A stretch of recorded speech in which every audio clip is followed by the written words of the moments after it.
Depois de um grave acidente de carro, liguei para meu marido e pedi para ele vir me buscar no hospital. Ele respondeu por mensagem: estou almoçando com minha melhor amiga. Não posso simplesmente sair. Eu digitei de volta: ok. O que o policial disse quando se aproximou da mesa dele no restaurante o faria desejar não ter me deixado esperando. A mensagem de texto chegou enquanto eu ainda estava sangrando. Não posso sair do almoço com a Caroline agora. O ex dela está perseguindo-a. Pega um Uber. Desculpa, querida. Eu encarei as palavras do meu marido através da tela rachada do meu celular, meu ombro deslocado, gritando a cada respiração superficial, e digitei de volta com a única mão boa que eu tinha: ok. Aquela única palavra acabaria com nosso casamento de 8 anos, embora o Rafael ainda não soubesse disso. Ele estava ocupado demais confortando a Caroline Albuquerque sobre a última crise inventada dela para perceber que a ex-esposa dele estava deitada na emergência do Hospital Morumbi, escolhendo entre a raiva e a morfina. As enfermeiras me perguntaram 3 vezes se podiam ligar para outra pessoa, qualquer outra pessoa, mas eu continuei encarando a mensagem, relendo-a várias vezes, como se as palavras pudessem se rearranjar em algo que fizesse sentido. Meu marido de 8 anos de casamento havia acabado de sugerir que eu pegasse um Uber para casa da sala de emergência depois de um acidente de carro que poderia ter me matado. Porque a Caroline Albuquerque, a amiga de faculdade dele, com a vida boa e as infinitas catástrofes românticas, precisava mais dele. Aquela manhã parecia uma vida diferente agora. Eu tinha ficado na nossa cozinha às 6:30 da manhã, fazendo o café da manhã do Rafael exatamente como ele gostava. 2 ovos mexidos, 3 fatias de bacon crocantes o suficiente para quebrarem. Pão integral com um sussurro de manteiga. 8 anos fazendo o mesmo café da manhã e eu podia fazer aquilo sem pensar. Minhas mãos sabiam os movimentos enquanto minha mente divagava sobre o jantar da conferência da farmácia que aconteceria naquela noite, onde eu receberia meu prêmio de serviço de 5 anos. O Rafael havia prometido ir, ou melhor, ele tinha dito que tentaria. A Caroline está tendo outra crise, ele anunciou durante o café da manhã, os olhos nunca saindo da tela do celular. O sorriso suave brincando nos lábios dele era o que eu costumava ver quando entrava em um cômodo. Agora pertencia às mensagens de texto dela. Outra vez. Eu mantive minha voz neutra enquanto quebrava os ovos com talvez mais força do que o necessário. Essa é a 3ª crise só neste mês. O ex-namorado dela, o Marcos, está perseguindo-a. Ela assustou a Ana, a filha dela. Segundo a Caroline, o Marcos a perseguia há 6 meses. Estranho como a perseguição parecia ocorrer apenas nas tardes de quinta-feira, quando o Rafael tinha seu intervalo de almoço mais longo. Estranho como nunca escalava a ponto de ela ligar para a polícia. Eu queria ter apontado essas inconsistências, mas tinha aprendido que defender a Caroline era a nova religião do Rafael. Em vez disso, o lembrei sobre o jantar da farmácia. A resposta dele foi previsível. Vou tentar ir, mas se a Caroline precisar de mim. E ela precisaria. Ela sempre precisava nas quintas-feiras. A questão sobre os almoços de quinta-feira era que eles tinham começado de forma tão inocente que eu nem conseguia ficar com raiva no início. 6 meses atrás, Rafael tinha levado a Caroline na minha farmácia, no Hospital Morumbi. Ela precisava de um remédio para ansiedade, e o Rafael queria ter certeza de que ela receberia o tratamento certo. Eu observei de trás do balcão enquanto ela tocava o braço dele rindo de algo que ele disse. O gesto era casual, íntimo, familiar. Rafael havia ajeitado a gravata quando ela a elogiou. Um pavão em busca de atenção. A Carolina está passando por um divórcio difícil, ele explicou naquela noite. Ela não tem mais ninguém na cidade com quem possa realmente conversar. Um almoço virou 2, mensal virou semanal. 1 hora se estendeu para 3, sempre nas quintas-feiras, quando eu trabalhava no meu turno da noite e não voltava para casa antes das 9. Eu tentei falar com ele sobre isso no mês passado. Estávamos deitados na cama e eu podia sentir o perfume dela na camisa dele, algo caro e floral que fazia nosso quarto cheirar a uma loja de departamentos. Você acha que a Caroline pode estar se aproveitando da sua bondade? Eu perguntei com cuidado. Rafael se virou para me olhar com uma surpresa tão genuína que por um momento me perguntei se eu estava errada. Se aproveitando? Ana Júlia, ela está em frangalhos. O ex dela a está abusando psicologicamente. Ela tem ataques de pânico. Ela precisa de apoio. Ela tem os pais dela que moram a 20 minutos daqui. Ela tem um terapeuta. Ela tem outros amigos, eu disse. Mas ela confia em mim. Rafael havia respondido, como se aquilo explicasse tudo. Como se a confiança dela fosse mais importante que o nosso casamento. A senhora Teresa Gonçalves, a mãe do Rafael, me encurralou na nossa festa de casamento há 8 anos. Ela tinha bebido champanhe demais e suas palavras vieram com a franqueza da verdade que o álcool tende a revelar. Você é boa para ele, ela disse, não como um elogio, mas como uma avaliação. Rafael precisa de alguém prática, alguém que não o deixe se perder. Você o manterá com os pés no chão. Eu pensei que ela estava me dando as boas-vindas à família. Agora, eu entendi que ela estava me contratando para uma posição. Aguardiando Rafael, a prática que trabalhava 12 horas por turno, enquanto ele brincava na empresa de contabilidade do pai dele, tirando almoços de 3 horas sem consequências. Na manhã do acidente, eu observei o Rafael se arrumar para o trabalho com a atenção de alguém memorizando detalhes. Ele usava a gravata bordô que a Caroline havia elogiado na semana passada, aquela que eu havia dado a ele 2 natais atrás, e que tinha ficado no armário dele até que ela mencionou como a cor destacava os olhos dele. A colônia dele estava mais forte do que o normal. Ele aparou a barba com uma precisão incomum. Reunião importante hoje? Eu perguntei. Só quinta-feira, ele respondeu, e ambos sabíamos o que isso significava. Eu saí para o meu turno no hospital pensando em quando tínhamos parado de realmente nos enxergar. Quando eu me tornei apenas parte da mobília no meu próprio casamento. Quando o celular dele se tornou mais interessante do que as conversas com a esposa. As perguntas me seguiram através da minha rotina matinal na farmácia, durante o intervalo de almoço que eu comi sozinha na sala de descanso, durante a tarde que terminaria com meu carro amassado contra uma barreira de concreto e meu ombro forçado para fora do lugar. A ironia não me escapou que eu havia passado a manhã preenchendo as receitas para o remédio de ansiedade da Caroline. O mesmo remédio que ela precisou por 6 meses de crises de quinta-feira que nunca pareciam se resolver. O mesmo remédio que lhe dava uma razão para mandar mensagens de texto para meu marido em todos os horários com perguntas sobre efeitos colaterais e ajustes de dosagem. Agora, deitada na emergência com monitores apitando ao meu redor, pensei em todas as quintas-feiras à noite em que voltei para casa para encontrar o Rafael, já na cama, fingindo estar dormindo. As despesas do cartão de crédito no restaurante Ouro Verde que eram sempre um pouco altas demais para um almoço entre amigos. A maneira como ele começou a manter o celular virado para baixo durante o jantar. A policial Lúcia Santos apareceu ao meu lado novamente, a expressão cuidadosamente profissional.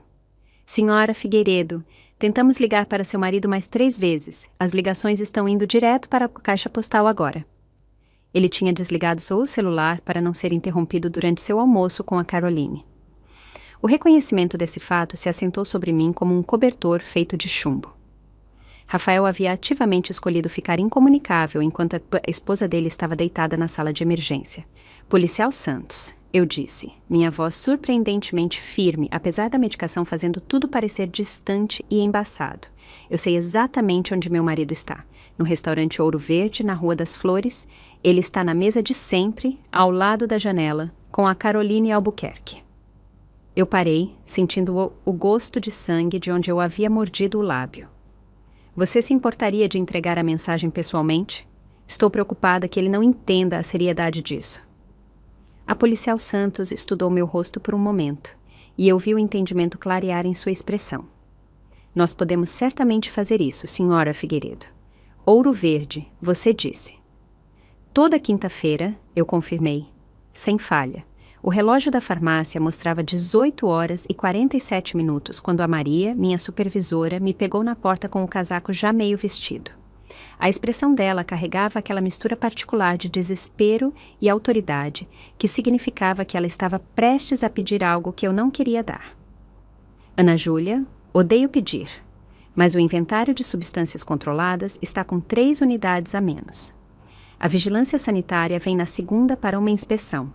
Eu realmente preciso de alguém que saiba o que está fazendo para me ajudar a resolver isso hoje à noite. Minha mão parou na maçaneta da porta. 3 unidades a menos significava pelo menos 2 horas de checagem em cada registro, cada assinatura, cada transferência. O jantar da conferência começava às 19h30 e a entrega do meu prêmio seria às 20 horas. Rafael já tinha deixado claro que a crise da Caroline era a prioridade. Mas talvez, se eu chegasse tarde com o prêmio na mão, isso significasse algo. Talvez ele olhasse para cima do celular e se lembrasse de com quem ele havia se casado. Sinto muito, Maria.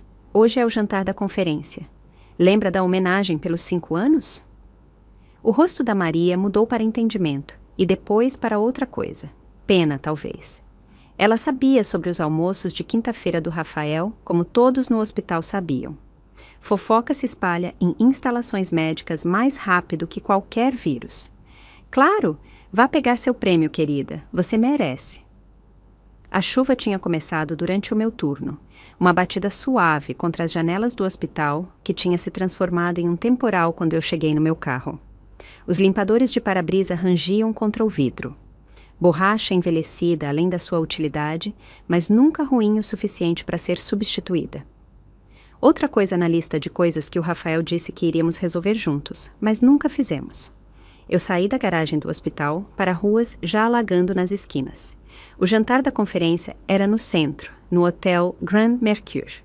15 minutos com o tempo bom, provavelmente 30 nessa bagunça. Meu celular estava no porta-copos e eu ficava olhando para ele, esperando que o Rafael mandasse uma mensagem dizendo que estava lá a caminho, que a crise da Caroline tinha se resolvido, que ele se lembrava que a esposa dele seria homenageada naquela noite. Nada. A chuva batia mais forte quando eu virei na Avenida Paulista. As luzes da rua criavam halos na água escorrendo pelo meu para-brisa e eu tive que me inclinar para a frente para enxergar direito. O rádio tocava algo antigo e melancólico. Uma música que minha mãe costumava cantarolar enquanto lavava a louça. Eu pensei em ligar para o Rafael mais uma vez, mas qual seria a razão? Ele tinha deixado sua escolha clara no café da manhã. A Caroline precisava dele. A Caroline sempre precisava dele nas quintas-feiras. Eu estava pensando no que eu diria se alguém perguntasse onde o Rafael estava naquela noite, quando me aproximei do cruzamento entre a Rua das Flores e a Paulista. O semáforo estava verde. Tinha ficado verde por vários segundos, enquanto eu me aproximava a 25 km/h, cautelosa na chuva. Eu já estava entrando no cruzamento quando um movimento na minha visão periférica me chamou a atenção. Uma caminhonete levantada, uma daquelas coisas desnecessariamente enormes que universitários dirigem para se sentirem importantes, vindo pela Rua das Flores como se a chuva não existisse. O último pensamento coerente que tive foi que ele não ia parar. Aquele garoto em sua caminhonete enorme, provavelmente com 19 ou 20 anos, usando um boné de aba reta virado para trás, ia furar aquele sinal vermelho em velocidade máxima. O impacto dobrou a porta do meu carro contra minhas costelas. O som foi extraordinário, nada como nos filmes. Era úmido e agudo e final, metal se rendendo ao metal na chuva. Meu corpo se moveu em direções que não era para se mover. E, de repente, o volante estava em algum lugar perto da minha orelha direita e a porta estava tocando meu quadril esquerdo de uma maneira que fazia a geometria parar de fazer sentido. O tempo fez algo estranho, então. Tudo desacelerou e acelerou simultaneamente.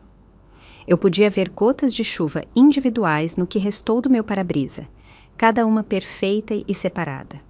A voz da minha mãe flutuou na minha cabeça com clareza absoluta. Uma memória de 20 anos atrás, quando ela me pegou saindo de casa com uma cueca velha. Sempre use uma cueca limpa, Ana Júlia. E se vocês tiverem um acidente, o que os paramédicos vão pensar? O absurdo daquele pensamento me fez querer rir, mas meu peito não se expandia direito. Algo quente estava escorrendo para meus olhos, e quando tentei limpar, meu braço esquerdo não respondia aos comandos. Ele apenas pendia em um ângulo que me revirou o estômago. Minha aliança de casamento captou a luz da rua através da janela quebrada. Ouro coberto de vermelho que eu sabia que era sangue, mas não conseguia processar como meu. 8 anos usando aquela aliança. 8 anos acreditando que ela significava algo mais do que joia. Agora era apenas metal em um dedo preso a um braço que não se movia, coberto de sangue de uma ferida na cabeça. Eu não conseguia ver, mas definitivamente conseguia sentir. O rádio ainda estava tocando. Através do caos de vapor do motor destruído e da chuva jorrando de onde as janelas costumavam estar, aquela música melancólica continuava como se nada tivesse acontecido. Meu cérebro, provavelmente em choque, decidiu que essa era uma informação de vital importância. A música era Eu e Você, da banda Lord Huron. Eu conseguia identificá-la apesar de tudo mais estar desligando. Alguma parte de mim achou isso hilário. Vozes começaram a penetrar a bolha de choque, masculinas, jovens, em pânico. O garoto da caminhonete dizendo variações de Eu não a vi e O sinal estava amarelo. E Ela está bem? Repetindo várias vezes como um disco quebrado. Outras vozes se juntaram, mais calmas, dando instruções sobre não me mover, sobre ligar para o SAMU, sobre verificar a respiração. Então, vozes familiares, profissionais. Os paramédicos chegaram mais rápido do que parecia possível, embora o tempo tivesse se tornado negociável, então talvez tivessem sido horas. Eu reconheci a urgência controlada em seus movimentos. A maneira como eles se comunicavam em frases curtas e eficientes.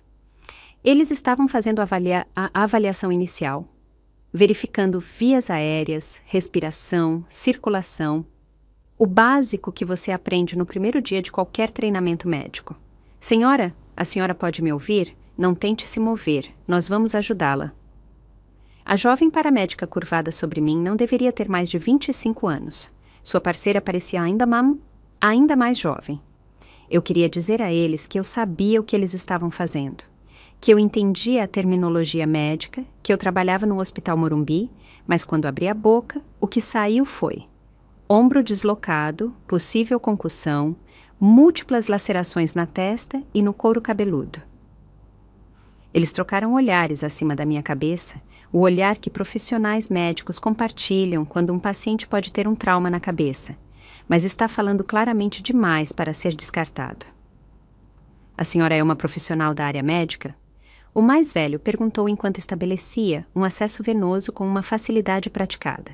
Farmácia, Hospital Morumbi, devia estar no jantar, prêmio de 5 anos. As palavras saíram desconectadas, como contas de um colar quebrado se espalhando pelo chão. Eles trabalharam ao meu redor com eficiência coreografada. Um colar cervical para proteger minha coluna. Uma cuidadosa examinação do ombro que me fez ver estrelas apesar do que quer que eles tivessem injetado. Pressão na ferida da cabeça. Isso era aparentemente mais impressionante do que eu tinha percebido, com base na rapidez com que eles se moveram depois de ver. Vamos extraí-la agora. Isso pode doer. Pode doer é a maneira que os profissionais médicos falam. E isso vai ser agonia. Eles cortaram o que restou da minha porta com ferramentas que soavam como vespas de metal irritadas. Cada movimento enviava fogo através do meu ombro e costelas. Eu me concentrei nos rostos deles, na chuva batendo em seus uniformes, em qualquer coisa, exceto na dor que fazia a respiração parecer um afogamento ao contrário. Foi quando a policial Lúcia Santos apareceu nas portas da ambulância, enquanto eles me carregavam para dentro. Eu reconheci o rosto dela imediatamente, apesar do nevoeiro do choque e da medicação. Ela pegava o remédio para a pressão arterial da mãe dela todo mês, sempre conversadeira, sempre perguntando sobre minha família, meu marido, minha vida. Ana Júlia, querida, sou eu, a Lúcia Santos. Você vai ficar bem, precisamos contatar alguém para você. Quem devemos ligar? A resposta automática veio sem pensar, programada por 8 anos de casamento. Rafael Figueiredo, meu marido. Eu dei o número a ela enquanto uma parte do meu cérebro gritava que ele não atenderia. Que a crise da perseguição da Caroline seria mais importante do que a emergência real da esposa dele. Que os almoços de quinta-feira eram sagrados, enquanto os acidentes de quinta-feira eram inconvenientes. As portas da ambulância se fecharam com um baque definitivo que pareceu me selar em um mundo completamente diferente. A viagem até O Hospital Morumbi levou 12 minutos, de acordo com o relógio digital acima da minha cabeça. Embora o tempo tivesse se tornado elástico e não confiável desde o momento em que aquela caminhonete tinha rearranjado meus planos de noite junto com minha estrutura esquelética. Os azulejos do teto da sala de emergência entraram em foco lentamente enquanto eles me transferiam da maca da ambulância para uma cama de hospital. Alguém tinha tentado torná-los alegres uma vez, pintando pequenas nuvens em alguns dos quadrados, mas anos de exposição à luz fluorescente os tinham amarelado em algo que parecia mais dentes velhos do que céu. Eu os contei enquanto o Dr. Marcos manipula meu ombro, as mãos dele profissionais e surpreendentemente gentis para alguém que parecia ter ficado acordado por 36 horas seguidas. Isso vai doer, ele avisou, que era a maneira do Dr. Marcos dizer, prepare-se para a agonia. No 3, 1, 2, ele puxou no 2. O estalo de ranger do meu ombro deslizando de volta para o lugar enviou um relâmpago branco por todo o meu lado esquerdo. Estrelas explodiram na minha visão e por um momento eu estava em outro lugar completamente, lembrando do Rafael no mês passado, quando eu pedi a ele para abrir um pote de azeitonas. Você é mais forte do que finge ser, Ana Júlia. Ele tinha dito com aquele tom particular de leve aborrecimento que ele tinha aperfeiçoado ao longo de 8 anos. Você não precisa de mim para tudo. A ironia daquela memória bateu mais forte do que o analgésico que eles estavam empurrando pela minha veia, pois aqui eu estava com um ombro legitimamente deslocado, sem fingir nada, e o Rafael não estava em lugar nenhum. Eu me perguntei se ele acreditaria que isso era real, ou se ele pensaria que eu estava sendo dramática sobre isso também. A mesma forma que ele alegava que eu era dramática sobre a Caroline, monopolizando o tempo dele. Pronto, o Dr. Marcos disse, a satisfação evidente enquanto ele testava a mobilidade da articulação. Redução limpa. Você vai ficar dolorida por algumas semanas, mas sem danos permanentes. A enfermeira Patrícia apareceu ao meu lado, enquanto o Dr. Marcos passava para seu próximo paciente. A Patrícia trabalhava na emergência há 20 anos, e isso se mostrava na maneira cuidadosa como ela se comportava, como se tivesse aprendido a carregar os traumas de outras pessoas sem deixar que eles se infiltrassem em seus ossos.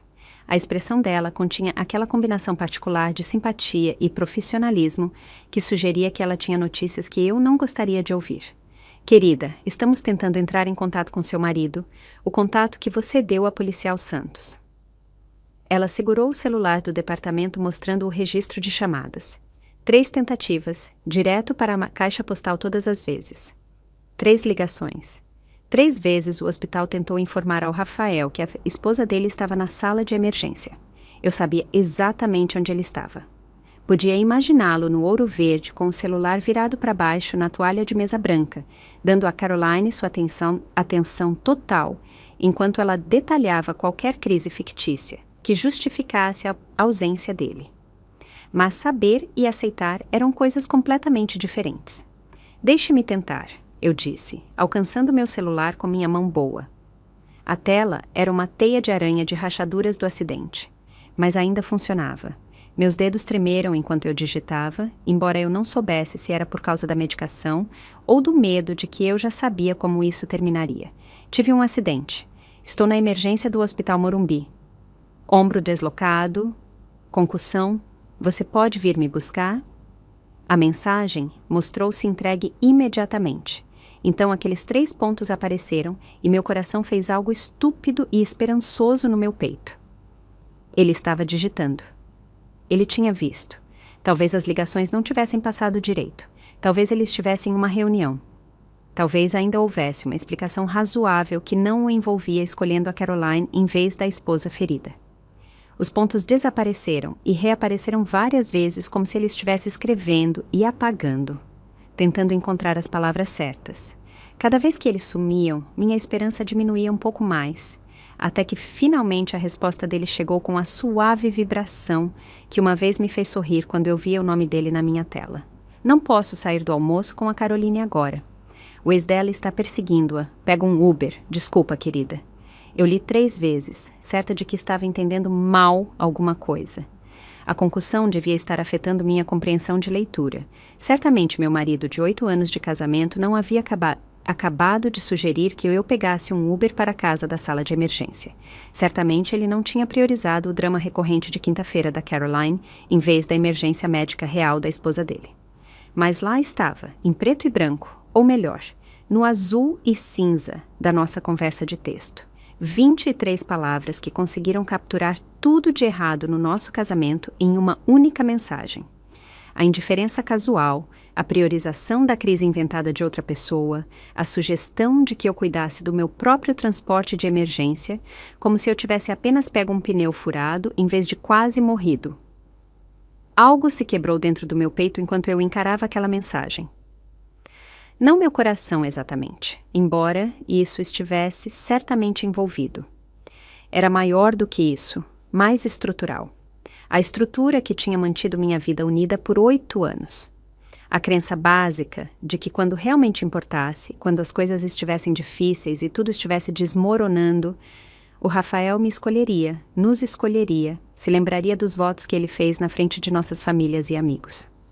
A Patrícia ainda estava parada ali, observando meu rosto mudar enquanto eu processava a resposta do meu marido. Ela provavelmente tinha visto exatamente esse cenário se desenrolar centenas de vezes em diferentes variações. O cônjuge que não podia ser incomodado.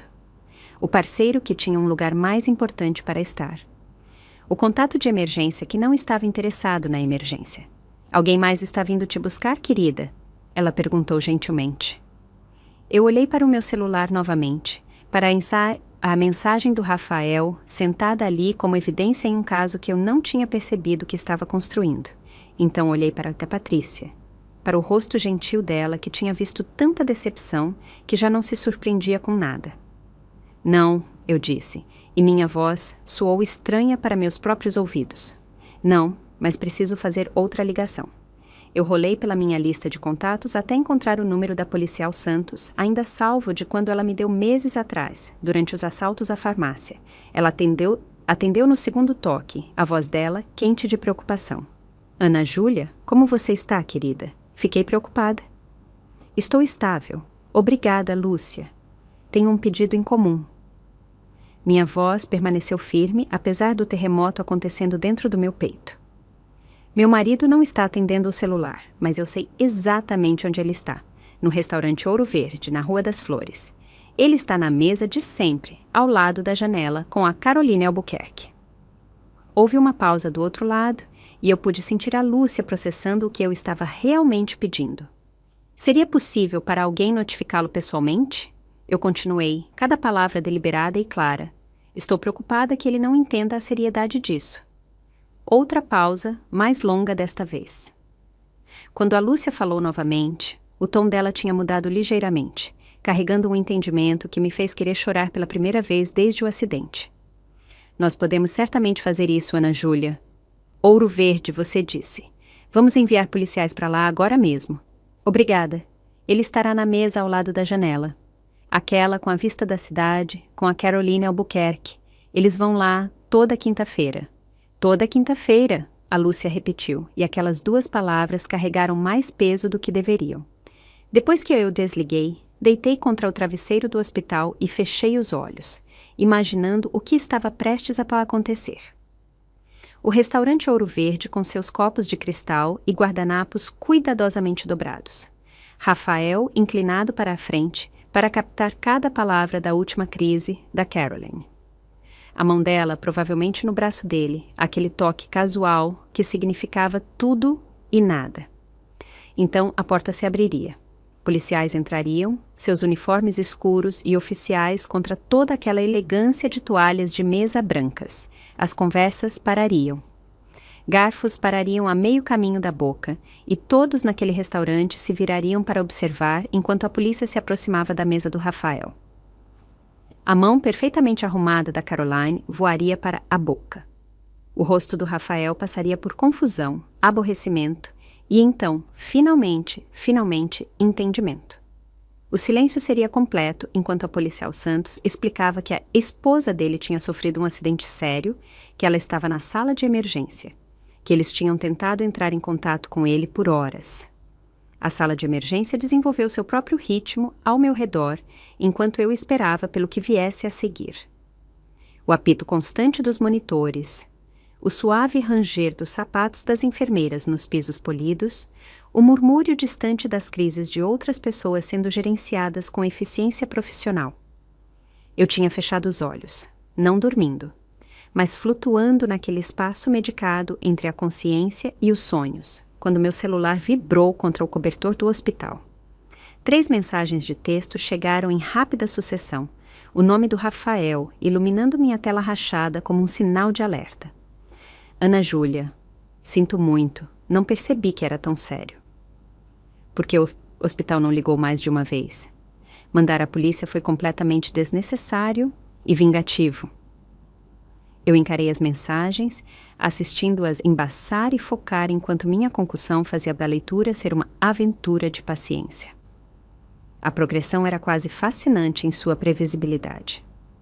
Pedido de desculpas, desvio de responsabilidade, acusação.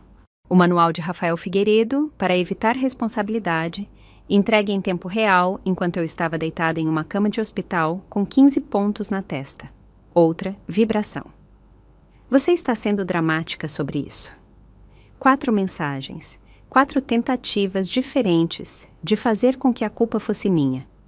O acidente era sério o suficiente para justificar um pedido de desculpas, mas não sério o suficiente para ele sair do almoço. O hospital deveria ter tentado mais para contatá-lo, como se 3 ligações para a caixa postal não fossem suficientes. Mandar a polícia foi vingativo, não uma resposta necessária à sua indisponibilidade deliberada. E, finalmente, a joia da coroa de sua estratégia de desvio. Eu estava sendo dramática. Minha mão boa tremeu enquanto eu colocava o celular de lado sem responder. O que havia para dizer? Que um ombro deslocado e um trauma na cabeça não eram dramáticos o suficiente para ser a atenção dele? Que a esposa dele sangrando em uma sala de emergência deveria ter esperado pacientemente pela crise da Caroline se resolver? A cortina ao redor da minha cama se moveu e o Lucas entrou, parecendo que tinha dirigido pelo inferno para chegar aqui. Meu irmão mais novo ainda usava suas roupas de visita, a camisa azul e a calça social que o faziam parecer confiável para potenciais compradores, embora agora estivessem amassadas e manchadas de chuva. O rosto dele, geralmente com um sorriso fácil que vendia casas e encantava clientes, estava esculpido em pedra. 2 horas, ele disse, atravessando para o meu lado da cama em 3 passos rápidos. 2 horas eu estive dirigindo, pensando em todas as maneiras que eu ia te apoiar na recuperação, preocupado demais com a minha irmã. A mão dele encontrou a minha, gentil apesar da raiva que irradiava dele. Então eu chego aqui e a enfermeira me diz: seu marido sugeriu que você pegasse um Uber para casa. Lucas, não. Ana Júlia, não tem não. Ele puxou a cadeira de visitante para perto com a mão livre, sentando sem soltar a minha. Me mostre as mensagens. Eu entreguei meu celular a ele, observando o rosto dele se transformar enquanto ele lia as mensagens do Rafael. A progressão era quase teatral. Incredulidade, raiva e então algo mais frio e calculado que eu reconheci de seus negócios. Este era o Lucas em modo de aquisição, exceto que em vez de um imóvel, ele estava calculando a remoção completa do Rafael da minha vida. 8 anos, ele murmurou, ainda rolando as mensagens. 8 anos eu o vi tratando você como uma funcionária em vez de uma esposa. Mas isso é um nível de egoísmo totalmente novo. Ele pegou o próprio celular, os dedos voando pela tela com eficiência prática. Estou ligando para o Zé, o chaveiro. Ele me deve um favor. Pode trocar suas fechaduras até amanhã de manhã. Lucas, eu não sei se... E a mudança Silva. Eles se especializam em extrações rápidas, situações de divórcio, problemas domésticos, esse tipo de coisa. Muito discretos, muito profissionais. A velocidade daquilo fez minha cabeça girar mais do que a concussão. Já faz 8 anos, Lucas. Eu não posso simplesmente... Não pode simplesmente o quê? Exigir decência humana básica do seu marido? Esperar que ele apareça quando você está no hospital? A voz dele suavizou um pouco, mas os dedos dele nunca pararam de digitar. Ana Júlia, Ele escolheu almoçar com outra mulher em vez da sua emergência médica. Não tem como voltar atrás disso. Meu celular vibrou novamente, não o Rafael desta vez, mas uma notificação do Instagram. Caroline Albuquerque tinha me enviado uma mensagem. Eu quase não abri, exausta demais para lidar com qualquer drama que ela quisesse compartilhar, mas a curiosidade venceu. A mensagem era mais longa do que o esperado, e lê-la foi como assistir à última peça da imagem cuidadosamente construída do Rafael desmoronar em pó. Ana Júlia, estou mortificada com o que aconteceu hoje. Quando a polícia chegou ao nosso almoço, eu fiquei chocada que o Rafael não tinha saído imediatamente depois da sua mensagem. Eu perguntei a ele por que ele não foi até você na hora. Eu tive que parar, minha visão embaçando um pouco antes de continuar. Ele disse que você estava sempre exagerando as coisas para chamar a atenção, que você provavelmente estava bem e apenas tentando manipulá-lo para sair. Mesmo depois que os policiais explicaram sobre o acidente, ele continuou insistindo que você estava sendo dramática. Eu nunca senti tanto nojo de alguém na minha vida. Eu não tinha ideia de que você estava realmente machucada. Ele fez parecer que você tinha sofrido uma batida leve e estava transformando em algo maior. Sinto muito por ter participado disso sem saber. O Rafael não é mais bem-vindo na minha vida. Eu espero que você se recupere rapidamente e encontre o apoio que você merece. A mensagem ficou ali como evidência em um julgamento que eu não tinha percebido que estava acontecendo. O Rafael não apenas tinha desconsiderado meu acidente para mim, mas tinha ativamente me retratado como manipuladora e em busca de atenção para a Caroline. Mesmo quando policiais uniformizados explicaram que eu estava na sala de emergência com ferimentos significativos, ele manteve a farsa de que eu estava sendo dramática. Mande-me a captura de tela, o Lucas disse calmamente. O Zé pode estar lá às 8 da manhã, amanhã. A mudança Silva, ao meio-dia. O que você acha de uma notificação formal redigida pelo meu amigo advogado entregue por carta registrada? Eu olhei para meu irmão, este homem que tinha dirigido 2 horas sem hesitação quando eu precisei dele, que agora estava arquitetando a dissolução do meu casamento com a mesma precisão que ele usava para fechar negócios imobiliários. Ele não tinha dito uma única vez: eu te avisei. Embora ele tivesse me alertado sobre o Rafael anos atrás, gentilmente no início, e então mais insistentemente à medida que os padrões se tornavam óbvios. Ele vai dizer que estou exagerando, eu disse, embora as palavras soassem vazias mesmo enquanto eu as pronunciava. Deixa ele dizer. Enquanto ele estiver dizendo isso, os pertences dele estarão em caixas e as fechaduras estarão trocadas. Lucas apertou minha mão gentilmente. Ana Júlia, ele te mostrou exatamente quem ele é hoje. Quando você mais precisou dele, ele escolheu outra pessoa. Isso não é um marido. Isso é apenas um cara com quem você por acaso mora. Eu pensei no Rafael, no Ouro Verde. Como a rotina de quinta-feira dele tinha sido mais importante do que a emergência da esposa. Como ele tinha me caracterizado para a Caroline, pintando-me como histérica e manipuladora para justificar a ausência dele. Como mesmo agora, depois da notificação da polícia e da humilhação pública, ele ainda estava tentando fazer com que a culpa fosse minha. Ligue para o Zé, eu disse, minha voz firme apesar de tudo. 8 da manhã, amanhã. E a mudança Silva, ao meio-dia. Para ele ter tudo embalado e pronto. Meu irmão sorriu pela primeira vez desde que entrou, embora não fosse uma expressão feliz. Era o sorriso de alguém observando a justiça finalmente chegar, mesmo que ela viesse vestida em coração partido e roupas de hospital. Eu cuido de tudo, ele disse. E eu sabia que ele cuidaria. Enquanto o Rafael provavelmente ainda estava no Ouro Verde, tentando salvar sua dignidade na frente da Caroline e dos clientes do restaurante que testemunharam sua vergonha pública, o Lucas já estava desmantelando a vida que nós tínhamos construído juntos, com precisão cirúrgica. Meu celular vibrou mais uma vez. Rafael de novo. Precisamos conversar sobre isso como adultos. Eu olhei para a mensagem, então para o Lucas, então para a minha aliança de casamento, ainda coberta de sangue seco do acidente. 8 anos reduzidos a este momento, esta cama de hospital. Esta decisão que não era realmente uma decisão. O Rafael tinha feito uma escolha por nós dois quando ele digitou aquelas 23 palavras sugerindo que eu pegasse um Uber para casa. O Lucas me entregou uma xícara de café às 7h45 da manhã de sexta-feira, 15 minutos antes do Zé chegar. Meu ombro doía apesar da medicação, e me mover do quarto para o sofá tinha levado mais tempo do que deveria, mas eu precisava estar presente para isso. 8 anos de casamento não podiam ser desmantelados da cama. Você tem certeza de que quer ver isso? Lucas perguntou, embora ele já estivesse ajeitando travesseiros para apoiar meu ombro ferido. Eu preciso ver acontecer. Caso contrário, eu posso me convencer de que tudo foi um sonho. A campainha tocou exatamente às 8 horas. O Zé estava lá, com uma caixa de ferramentas que parecia ter visto 1000 fins de relacionamentos. Seu rosto envelhecido carregava a expressão de alguém que tinha aprendido a não fazer perguntas sobre por que as fechaduras precisavam ser trocadas em uma manhã de sexta-feira. Irmã do Lucas? Ele perguntou, já sabendo a resposta. Eu vou deixar tudo seguro em cerca de 1 hora. Novos fechos, novas maçanetas. Eu até vou trocar a fechadura da porta dos fundos que você provavelmente esqueceu que existia. Ele trabalhou com precisão metódica. O som de perfuração e metal em metal enchendo a casa. Na metade da instalação do segundo fecho, ele parou para beber um pouco de água.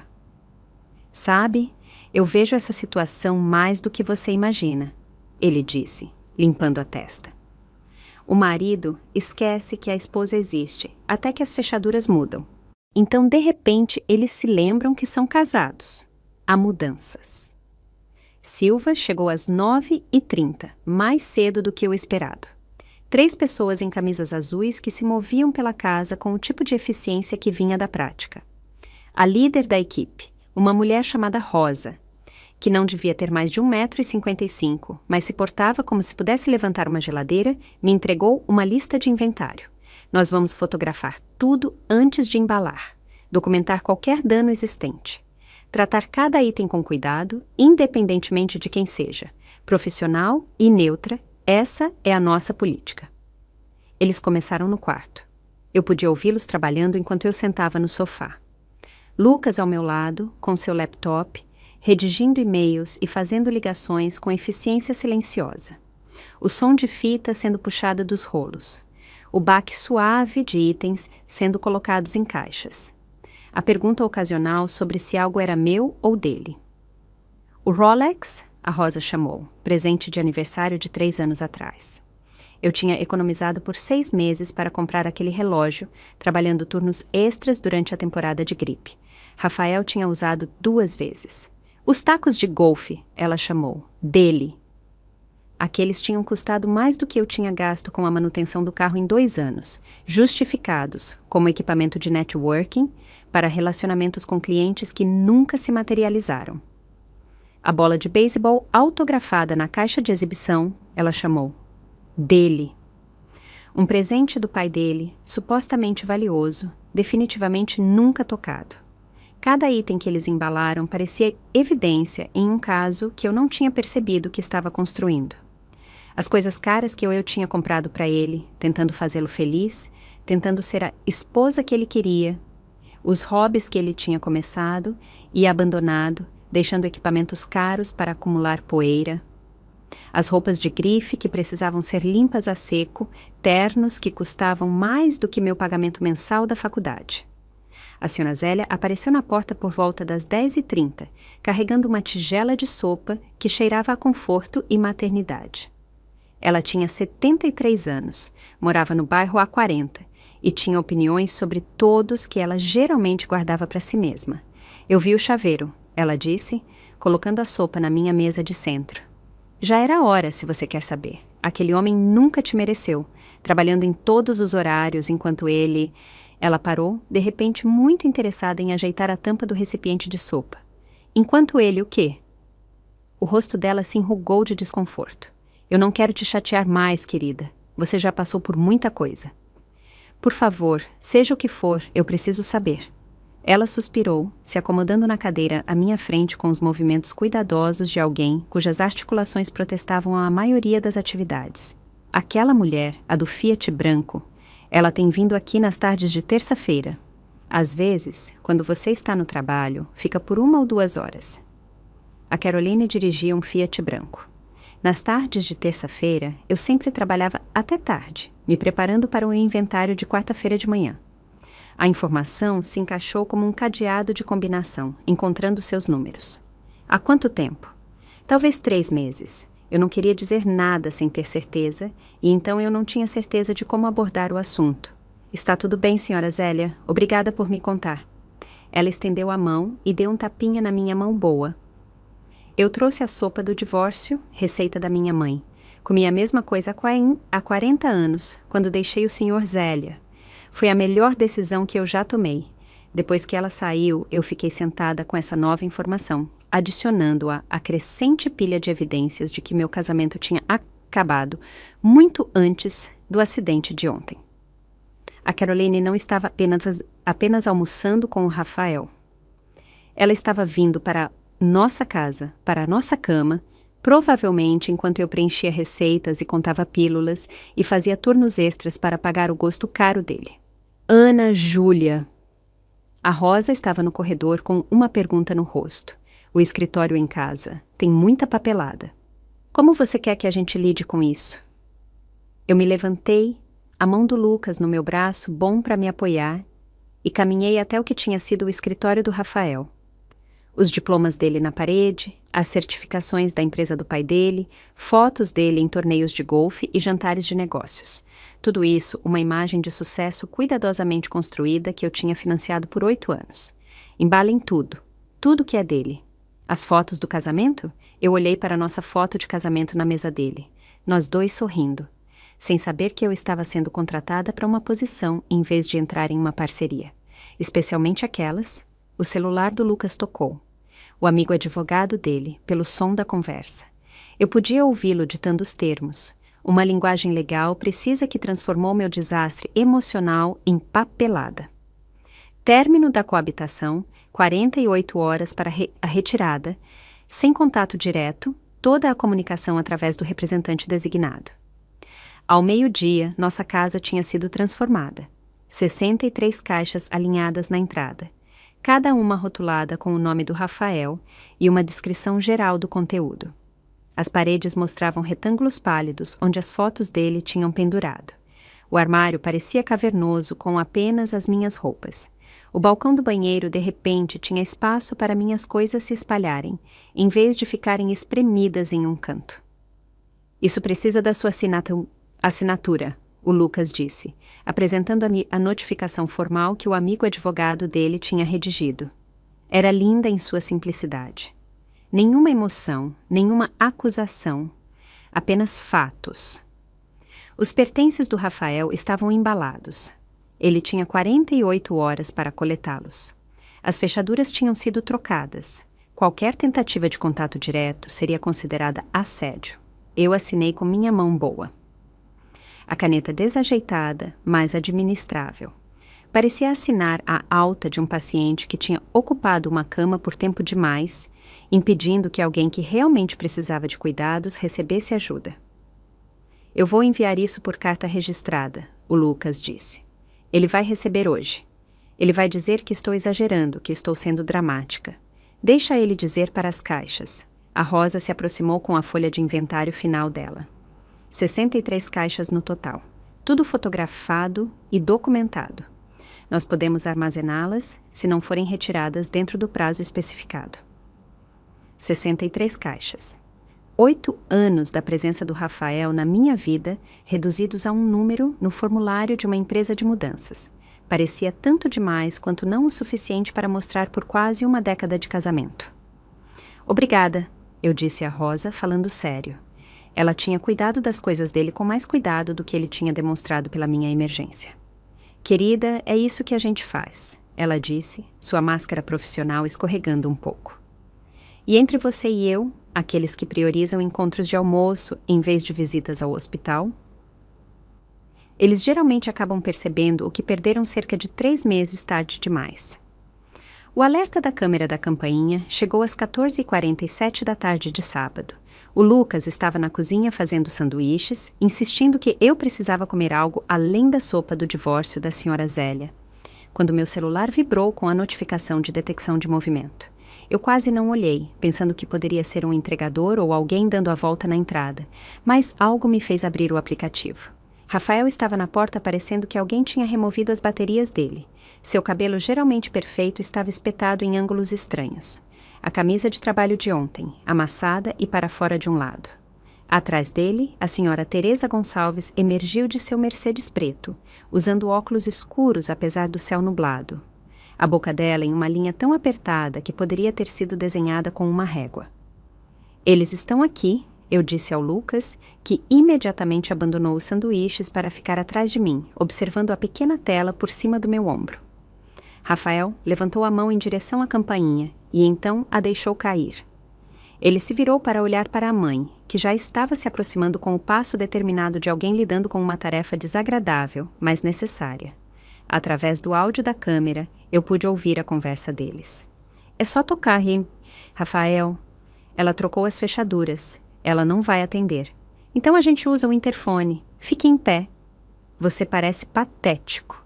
Teresa apertou a campainha com um dedo bem cuidado, o som ecoando pela minha casa como um martelo de juiz. Eu não saí do sofá. Lucas apertou meu ombro bom gentilmente, um lembrete silencioso de que eu não estava sozinha desta vez. Depois de 30 segundos, Teresa apertou o botão do interfone. A voz dela ecoou pelo alto-falante, com o mesmo tom que ela usava nos jantares de família, quando pedia à empregada para limpar a mesa. Ana Júlia, aqui é a Teresa Gonçalves. Estamos aqui para coletar os pertences do Rafael, conforme especificado em sua notificação. Por favor, confirme se os itens estão prontos para a remoção. Não houve. Como você está se sentindo depois do seu acidente? Não houve? Sinto muito que isso tenha acontecido. Apenas negócios, o que era honestamente mais sincero do que ela tinha sido em 8 anos, fingindo que eu era boa o suficiente para o filho dela. Lucas se estendeu e apertou o botão de resposta. Senhora Gonçalves, aqui é o Lucas, o irmão da Ana Júlia. As caixas estão na entrada. A porta será destrancada remotamente. Por favor, completem a remoção em 30 minutos. Houve uma pausa antes que Teresa respondesse. A voz dela ainda mais fria. Entendido. Lucas apertou o destrancamento remoto. E eu assisti pela câmera, enquanto o Rafael empurrava a porta que ele costumava abrir sem pensar. Ele parou logo na soleira, encarando a parede de caixas como se estivessem escritas em um idioma estrangeiro. A boca dele se moveu, mas a câmera não captou o que ele disse. Teresa passou por ele, inspecionando os itens embalados, com a eficiência de alguém conduzindo um inventário. Comece a carregar, ela instruiu o Rafael, que ainda não tinha se movido. Quanto mais cedo terminarmos isso, melhor. Rafael pegou a primeira caixa, rotulada de materiais de escritório, e eu assisti o rosto dele mudar enquanto ele percebia o que estava acontecendo. Isso não era um gesto dramático do qual ele poderia se safar conversando. Isso era real, final, embalado e rotulado com o tipo de precisão que não deixava espaço para negociação. Ele carregou a caixa para um Mercedes, andando como alguém debaixo d'água. Teresa supervisionava da porta, ocasionalmente o direcionando para ter cuidado com certas caixas, tratando todo o processo como uma transação de negócios que ela precisava supervisionar, mas não queria sujar as mãos. Na terceira viagem, Rafael parou em uma caixa rotulada fotos de casamento e ficou lá por 1 minuto inteiro apenas encarando a etiqueta. Os ombros dele caíram de uma maneira que eu nunca tinha visto antes, como se alguém tivesse tirado o ar dele. A voz afiada da Teresa cortou qualquer momento que ele estivesse tendo. Rafael, não temos o dia todo. A Caroline tem ligado para você repetidamente. Caroline. Mesmo agora, mesmo durante isso, ela ainda era a prioridade. Rafael pegou a caixa e continuou sua jornada mecânica até o carro. Eu me peguei, estudando-o pela câmera. Este homem com quem eu passei 8 anos, e percebi que estava olhando para um estranho. Sem sua confiança, sua imagem cuidadosamente mantida, sua certeza de que o mundo sempre se curvaria para acomodá-lo, ele parecia vazio, mas jovem de alguma forma, como uma criança forçada a limpar uma bagunça que ela tinha feito, mas não entendia. Itens de cozinha caros. Rafael leu de uma caixa, a erguendo com cuidado. As panelas de cobre que ele tinha insistido que precisávamos, embora ele nunca tivesse cozinhado uma única refeição. A máquina de café expresso que custou R$2.000 e fazia café que tinha o gosto idêntico à nossa máquina antiga. o fatiador Mandoline ainda em sua embalagem original. Teresa permaneceu em seu posto perto da porta, ocasionalmente checando o celular, provavelmente calculando como essa vergonha afetaria seu status social. Ela teria que explicar ao seu clube do livro por que a nora dela não estava mais nas funções de família. Teria que encontrar uma nova narrativa para o súbito status de solteiro do Rafael, que não o envolvesse abandonando sua esposa ferida por um almoço. Caixa por caixa, Rafael esvaziou a entrada. As roupas de grife dele, seu equipamento de exercício que ele usou 2 vezes, sua coleção de relógios, seus troféus de golfe de torneios da empresa. Cada viagem ao carro parecia tirar algo dele, seus passos ficando mais pesados, o rosto dele ficando mais esgotado. Na que deve ter sido sua 15ª viagem, ele parou em uma pequena caixa rotulada Pessoais Diversos e a abriu ali mesmo na entrada. Eu podia vê-lo tirar algo pequeno. Seu anel de formatura da faculdade, talvez, ou as abotoaduras que o avô dele tinha deixado. Ele ficou ali segurando o que quer que fosse, de costas para a câmera, os ombros tremendo ligeiramente. Rafael. A voz da Teresa era afiada o suficiente para cortar vidro. Esta não é a hora nem o lugar para dramaticidade. Dramaticidade. A mesma palavra que ele tinha usado sobre meu acidente. Deve ter sido um favorito da família, tirado sempre que as emoções ameaçavam tornar as coisas inconvenientes. Ele fechou a caixa e a carregou para fora. Mas quando ele voltou para a próxima carga, os olhos dele estavam vermelhos. Se por causa de lágrimas ou falta de sono, eu não conseguia dizer, e descobri que não me importava muito. Todo o processo levou 22 minutos. 8 anos de acumulação. 22 minutos de remoção. Rafael fez uma última varredura na entrada, verificando se algo tinha sido esquecido, e por apenas um momento ele olhou diretamente para a câmera da campainha. Nossos olhos se encontraram através da divisão digital, e eu vi algo que eu nunca tinha visto antes no rosto dele: entendimento. Não arrependimento exatamente, não um pedido de desculpas, mas um reconhecimento do que ele tinha jogado fora por um almoço de quinta-feira. Teresa apareceu ao lado dele. Isso é tudo? É, Rafael disse, a voz dele mal audível através do alto-falante. Isso é tudo. Teresa se estendeu para o interfone uma última vez. Os itens foram coletados. O Rafael queria que eu... Ela parou e pela primeira vez sua compostura se rachou um pouco. Ele queria que eu te dissesse que ele deixou a chave de casa dele no balcão da cozinha na semana passada. Na semana passada. Antes do acidente, ele já estava se afastando, provavelmente planejando sua estratégia de saída enquanto eu estava trabalhando turnos extras e fazendo o café da manhã dele. A informação deveria ter doído, mas em vez disso, parecia a peça final de um quebra-cabeça se encaixando. Eles saíram sem outra palavra. O Mercedes se afastando com 63 caixas da vida do Rafael, amontoadas no porta-malas e no banco de trás. Eu assisti até o carro virar a esquina e desaparecer, levando consigo 8 anos da minha vida que eu nunca teria de volta, mas que não queria mais. Lucas me ajudou a ficar em pé, e juntos nós andamos pela casa. O balcão do banheiro parecia enorme sem o arsenal de produtos do Rafael. O armário parecia ecoar com todo o seu espaço vazio. A parede da sala de estar mostrava retângulos pálidos, onde seus diplomas e prêmios tinham pendurado, como fantasmas de conquistas que nunca tinham sido tão impressionantes quanto ele tinha fingido. Eu fiquei na sala de estar vazia por um momento a mais, passando minha mão boa pela parede onde o diploma do Rafael tinha pendurado. A pintura estava um pouco mais brilhante ali, protegida de anos de luz solar. Um retângulo perfeito do que costumava ser. O Lucas já estava na cozinha terminando os sanduíches que ele tinha abandonado antes, quando meu celular vibrou com uma mensagem da minha colega de trabalho, a Melissa. 2 semanas tinham se passado desde que as caixas saíram no Mercedes da Teresa. 2 semanas de aprendizado para existir em espaços que pareciam grandes demais, quietos demais, meus demais. Meu ombro estava sarando, os pontos tinham saído, e eu tinha voltado a trabalhar em meio período contra os protestos do Lucas, de que eu precisava de mais descanso. Você não vai adivinhar quem eu vi ontem à noite? A mensagem da Melissa dizia: seu ex no bar do Zé, lá no centro, completamente bêbado, contando para todo mundo que você exagerou em uma batidinha de carro.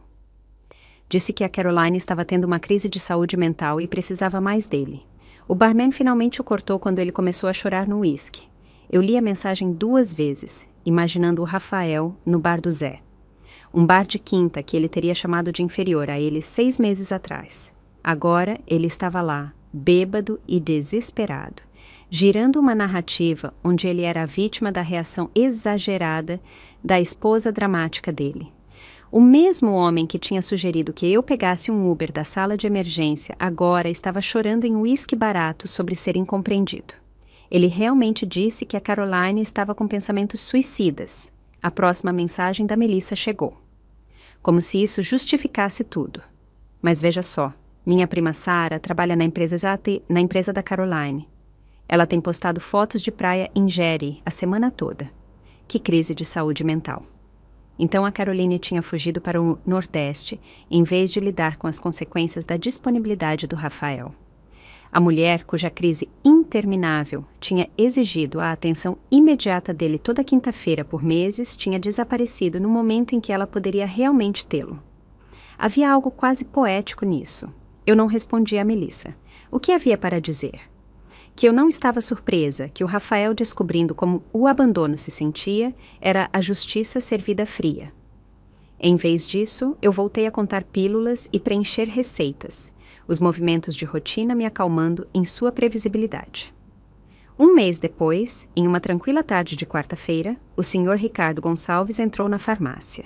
O pai do Rafael parecia mais velho do que eu me lembrava, seu terno geralmente perfeito, um pouco amassado, o tipo de exaustão nos olhos que vinha da decepção em vez da falta de sono.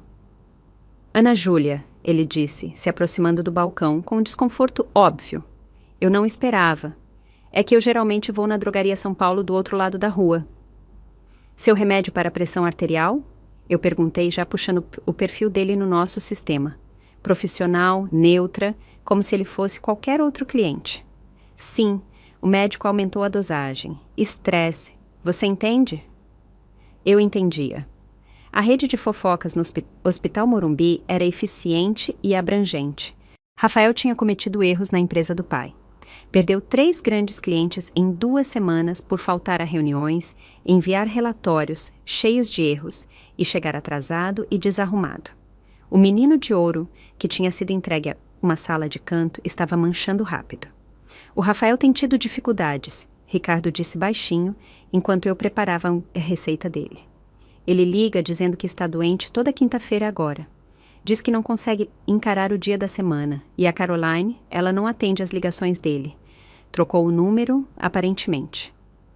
Toda quinta-feira, o dia que tinha sido sagrado para os almoços deles, agora era o dia em que o Rafael não conseguia funcionar. Ele finalmente entendeu o que se sentia ao ser abandonado por alguém que você pensou que se importava com você. Exceto que a Caroline simplesmente parou de atender, enquanto ele tinha ativamente escolhido o almoço em vez da minha emergência. Isso deve ser difícil, eu disse, mantendo o mesmo tom que eu usava com qualquer cliente discutindo problemas pessoais. Ricardo estudou meu rosto por um momento, talvez procurando por raiva ou satisfação. Ele não encontrou nenhuma. Eu tinha me tornado muito boa em neutralidade profissional no último mês. Ele tem passado pelo local do acidente, Ricardo acrescentou. No cruzamento onde aconteceu. A mãe dele acha que ele está se punindo. Eu entreguei a sacola de remédios a ele. Seria só isso por hoje, Sr. Gonçalves? Ele assentiu, entendendo o limite que eu tinha traçado. Quando ele saiu, eu me perguntei se o Rafael realmente dirigia por aquele cruzamento. Se ele imaginava a caminhonete esmagando minha porta. Se ele finalmente entendia que alguns momentos não podiam ser desfeitos com desculpas ou explicações. 2 meses depois do acidente, exatamente 2 meses depois do dia, um e-mail de 3 páginas apareceu na minha caixa de entrada antes que meu filtro automático pudesse pegá-lo. Rafael tinha usado um endereço de e-mail diferente, provavelmente criado apenas para este propósito. A linha de assunto dizia: "Por favor, leia, eu finalmente entendo." Contra meu bom senso, eu abri.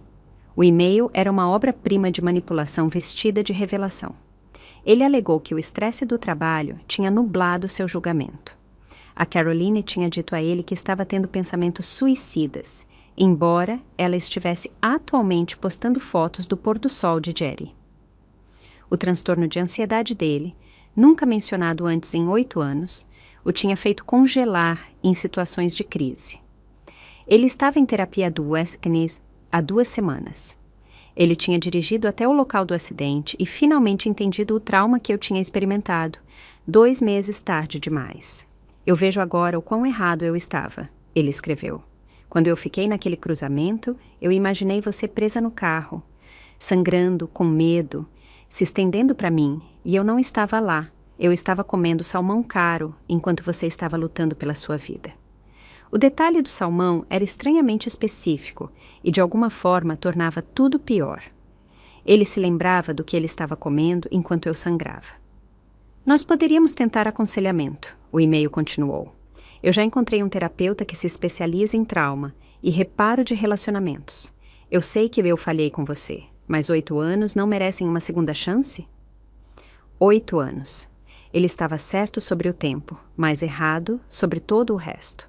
8 anos não mereciam nada. 8 anos era apenas tempo gasto, não um crédito automático para o perdão.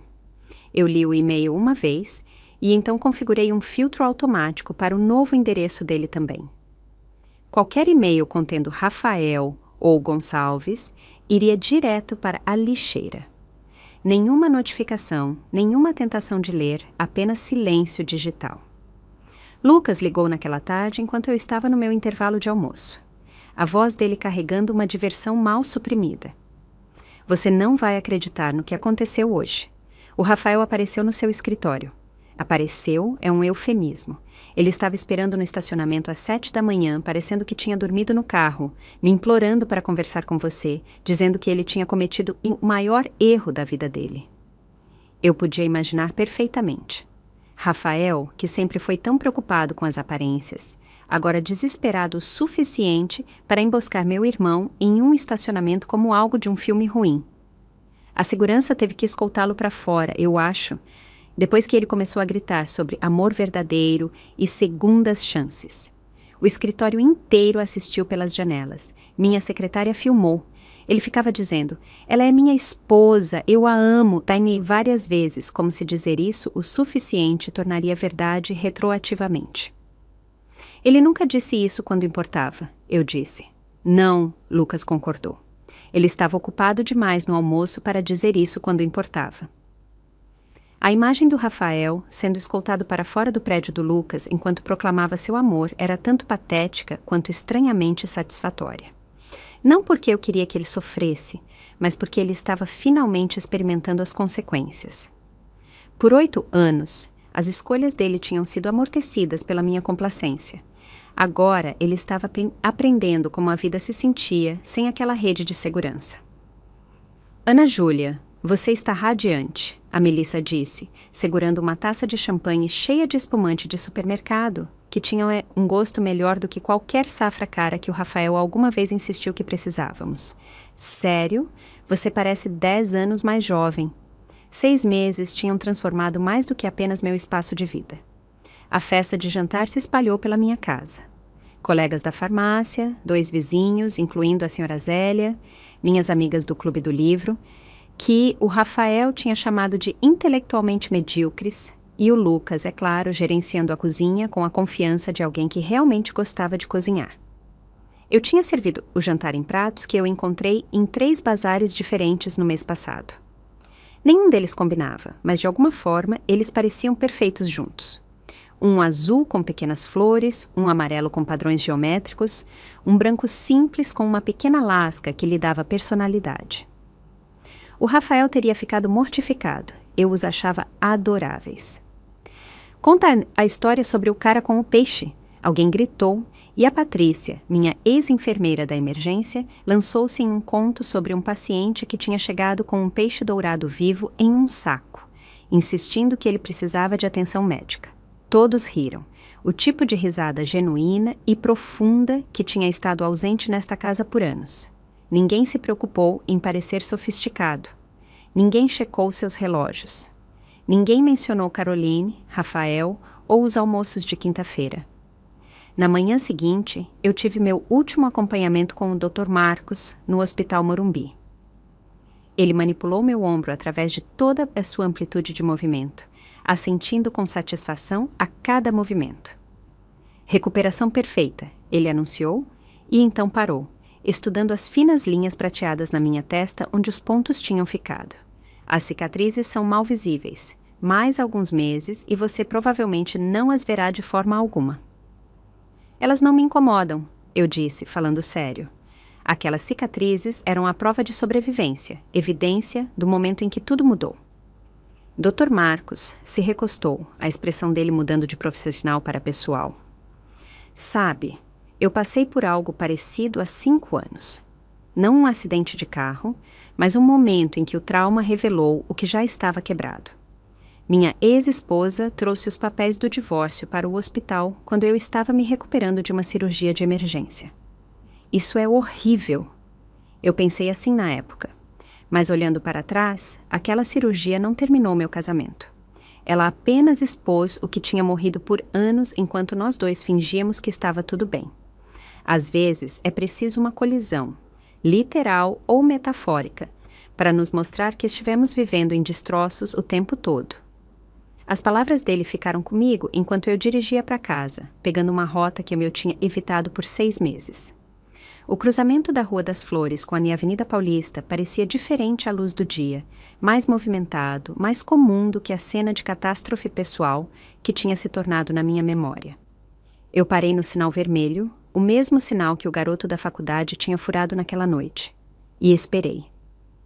O cruzamento era apenas pavimento e linhas pintadas. Nenhuma evidência do acidente permaneceu, nenhum pneu derrapado ou vidro quebrado. Nada para marcar como o lugar onde minha vida se dividiu em antes e depois. Carros se moviam em seus padrões habituais. Pessoas atravessavam a rua absorvidas em seus celulares. A vida continuava seu ritmo, indiferente à história que tinha se desenrolado ali. Quando o sinal ficou verde, eu não me movi imediatamente.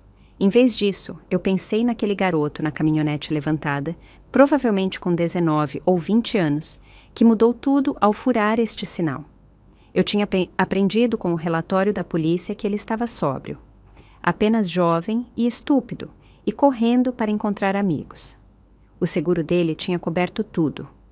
Ele tinha enviado uma carta através de seu advogado, se desculpando profusamente, dizendo que teria pesadelos sobre isso para sempre. Eu queria ter escrito de volta para dizer a ele que sua imprudência acidentalmente me salvou, que sua incapacidade de parar em um sinal vermelho me forçou a parar de aceitar menos do que eu merecia, que às vezes a destruição era a única maneira de criar espaço para algo melhor.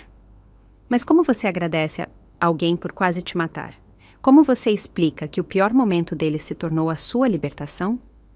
O carro atrás de mim buzinou gentilmente, me puxando de volta para o presente.